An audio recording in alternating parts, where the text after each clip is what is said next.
JCole's song, For Whom the Bell Tolls, persuades me to think of Jesus in the Garden of Gethsemane.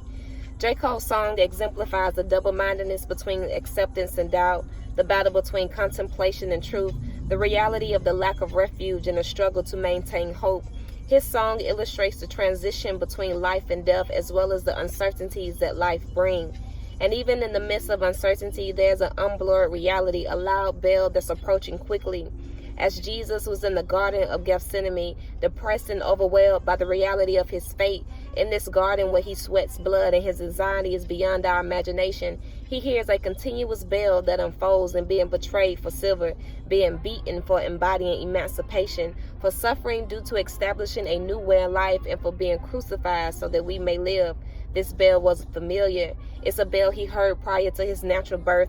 It's a bell no mother, no father, no parent of an LGBTQ child wants to hear. Yet in the midst of this reality, it appears the only way to prepare yourself for the sounding of the bell is to plead with God.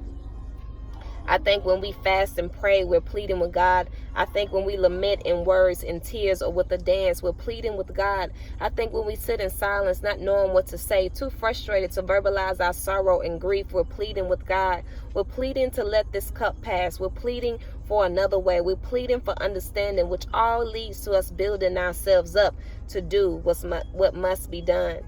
When I hear JCole stating, I'm searching and praying and hoping for something, I know I'm going to see it. I know it's coming, Lord. I reimagine Jesus' request to let this cup pass. Intuitively, Jesus was aware of his fate, but that didn't stop him. It didn't hinder his humanity to ask God, to plead with God to let this cup pass. Jesus knew he would see betrayal and hatred. He knew his people would despise him. He knew as the King of Kings and the Lord of Lords, he would be mocked. Yet none of these things derailed his humility nor the sounding of the bell. In the Garden of Gethsemane, the bell was crystal clear. It was warm because it was parallel with purpose. It was taunting because it was painful and real. It was comforting because so many souls would be saved, and it was frightening because he had to do it alone. It was rewarding because his sacrifice pleased his Father, and it was traumatizing because many would not believe in him as the Messiah. Tell me, beloved, who can live in a sound mind with the sounding of the bell? It's like to be Negro, gay, bi, or trans, or an immigrant in this country, and to be relatively conscious is to be enraged almost all the time. The sounding of the bell, in JCole's words, is where you can see the rain pouring down before your eyes, and it comes as no surprise. It comes as no surprise because many of us are accustomed to remaining in cycles centered in patriarchal culture where women are constantly assaulted, and patriarchal culture that not only shames women for encountering trauma, but men as well.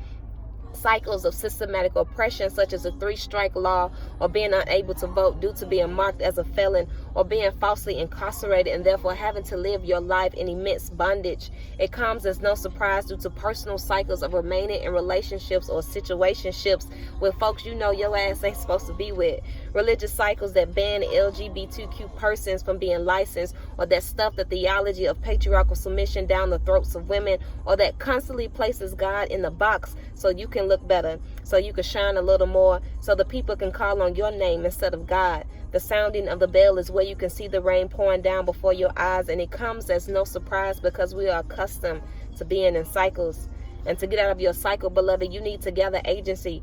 Agency, a fluent term, stems from being and operating from your authentic self. Agency could be the recognition of power. Agency could be the recognition of power as in testimony or within oneself. For instance, the statement, I am a free black woman. Agency could be the birthing of realization and speaking from that realization. For instance, the statement, somebody almost walked off with all of my stuff. Agency could be the choice to comply or to refuse, as in Queen's Vashti's refusal to present herself naked before the king. Agency could be the power to come into your authentic self by having the boldness to state, Daddy, I am a gay man.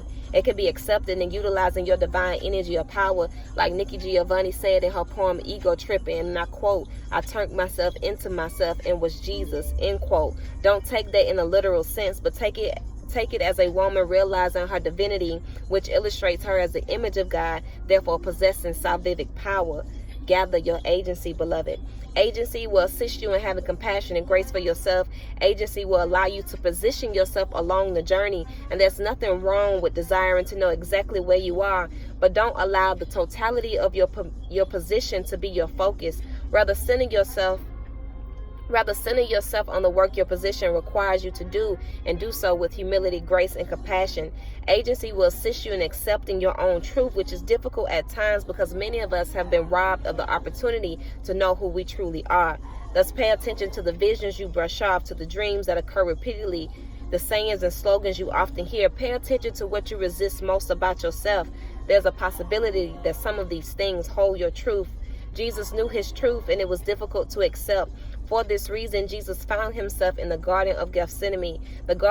What garden do you find yourself in, beloved? What's the texture of the sound? What's the texture of the bell that you hear? It can be joyous and pleasant. It can be what you desire and what you hope would disappear. And if you want it to disappear, it meaning trauma, regret, jealousy, or rejection, ask yourself why it's still present. Its presence isn't without a reason. The bell you hear could act as confirmation or revelation. It could be your sign to stand still or to go. In the garden, the place where you're pleading with God, what bell are you hearing? Although you think and feel you have no place to go, go to God. It may be a fact that you have no one and that you're lonely and your bridges are burnt with people in this world. Take faith in me telling you, you have God, and God is always with you. And the only bridge that's impossible to burn is the opportunity, the chance, and the privilege to go before God. The bell is ringing, beloved. Continue to plead with God.